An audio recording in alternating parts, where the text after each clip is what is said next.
بسم الله الرحمن الرحيم لقد كان في قصصهم عبرة لأولي الألباب. ஹஜ்ஜாஜ் இப்னு யூசுஃப் சகஃபி கிபி 661 714 வரை வாழ்ந்தவர்.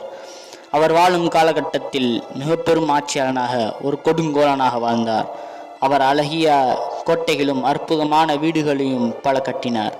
அங்கே வந்து மக்கள்கள் அனைவரும் அவரை பற்றியும் அந்த கோட்டைகளை பற்றியும் புகழ் பாடுவார்கள். அப்பொழுது ஒரு நாள் அங்கே இமாமுல் ஆலம் ஹசன் பஸர் ரஹ்மஹமுல்லா அவர்கள் வருகிறார்கள். அங்கு இருக்கும் மக்கள்களை அனைவரும் ஒன்று திரட்டி அவர்களிடம் ஒரு உரையை நிகழ்த்துகிறார்கள். அப்போது அந்த உரையில் அவர்கள் கூறுவதாவது: நாம் பார்க்கிற இந்த கட்டிடம் ஃபிரௌனுக்கு அல்லாஹ் கொடுத்தானே ஒரு அழகிய கட்டிடம், அதை கொடுத்து மீண்டும் ஃபிரௌனை அல்லாஹ் மூழ்கடித்தானே, அதை போன்ற ஹஜ்ஜாஜே உனக்கு நாசம்தான். நீ அறிந்து கொள், வானத்தில் உள்ளவர்கள் உன்னை வெறுக்கிறார்கள், பூமியில் உள்ளவர்கள் உன்னை விழுங்க காத்திருக்கிறார்கள். அதை கேட்டுக்கொண்டிருக்கும் பொழுது ஒருவர் அந்த சபையில் எழுந்து ஹஸ்புகையா அபா சயீத், ஹஸ்புக் என்று கூறினார், நிறுத்துங்கள் என்று கூறினார். அப்பொழுது ஹசன் பஸர் ரஹ்மஹமுல்லா அவர்கள் கூறினார்கள், அல்லாஹ் கூறியதாக: وَإِذْ أَخَذَ اللَّهُ مِيثَاقَ الَّذِينَ أُوتُوا الْكِتَابَ لِتُبَيِّنَهُ لِلنَّاسِ وَلَا تَكْتُمُونَهُ. வேதம் கொடுக்கப்பட்டவர்களிடம் வேதத்தை மக்களுக்கு தெளிவாக எடுத்துரைக்க வேண்டும், அதை மூடி மறைத்து விடக்கூடாது என்று அல்லாஹ் வாக்களித்ததை நபி ஸல்லல்லாஹு அலைஹி வஸல்லம் அவர்கள் கூறி காண்பித்து இதை சஹாபாக்களிடம் கூற சொன்னான். அதை போன்று ஹசன் பஸர் ரஹ்மஹுல்லா அவர்கள் இன்று மக்களிடத்தில் கூறினார். இதை கேட்டவுடன் இந்த உரை நிகழ்ந்து முடிந்தது. அடுத்த நாள் தொடர்ந்தது. பின்னால் ஹஜ்ஜாஜ் இப்னு யூசுஃப் அவர்களின் காதுக்கு ஹசன் பஸர் ரஹ்மஹுல்லா அவர்கள் பேசியது எட்டியது. அதை கேட்டவுடன் ஹஜ்ஜாஜ் இப்னு யூசுஃப் மிகவும் கோபமானார். அப்போ ஹஜ்ஜாஜ் இப்னு யூசுஃப் தன் வாளிடம் கூறினார்: ஹசன் பஸர் ரஹ்மஹமுல்லா அவர்களின் தலை இந்த விரிப்பில் உழுக வேண்டும் என்று கூறினார். அப்பொழுது ஹசன் பஸர் ரஹ்மஹமுல்லா அவர்களை அழைத்து வர கூறினார்.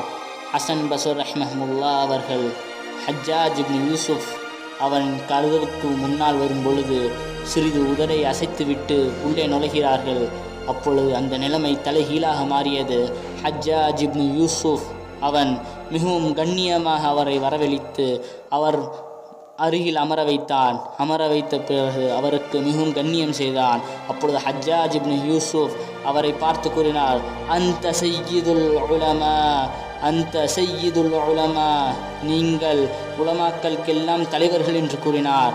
கூறிவிட்டு அவர்களை கண்ணியம் செலுத்த மீண்டும் திரும்பி செல்லும் பொழுது அப்பொழுது அங்கிருக்கும் ஒருவர் கேட்டார்: ஹசன் பஸர் ரஹ்மஹமுல்லா அவர்களே, நீங்கள் வந்த நோக்கம் வேறு, நீங்கள் இங்கே அழைக்கப்பட்ட நோக்கம் வேறு, ஆனால் அல்லாஹ் அதை மாற்றிவிட்டான், அதற்கு காரணம் என்று கேட்கும் பொழுது அப்பொழுது ஹசன் பஸர் ரஹ்மஹமுல்லா அவர்கள் அழகாக அந்த துவாவை சொல்லி காண்பிக்கிறார்கள்: அல்லாஹும்ம இஜ்அல் நிக்மதஹு பர்தன் வ ஸலாமன் அலைய கமா ஜஅல்துன் நார பர்தன் வ ஸலாமன் அலா இப்ராஹிம் அலைஹி வஸல்லம் அவர்களுக்கு அந்த நெருப்பு எப்படி குளிர்ச்சியானதோ சலாமத்தானதோ அதை போன்று என்னுடைய வேதனையையும் குளிர்ச்சியாகவும் சலாமத்தாகவும் ஆக்கிவிட ரஹ்மானே என்று கேட்ட துவாவின் காரணத்தினால் அந்த நிலைமை தலைகீழாக மாறியது.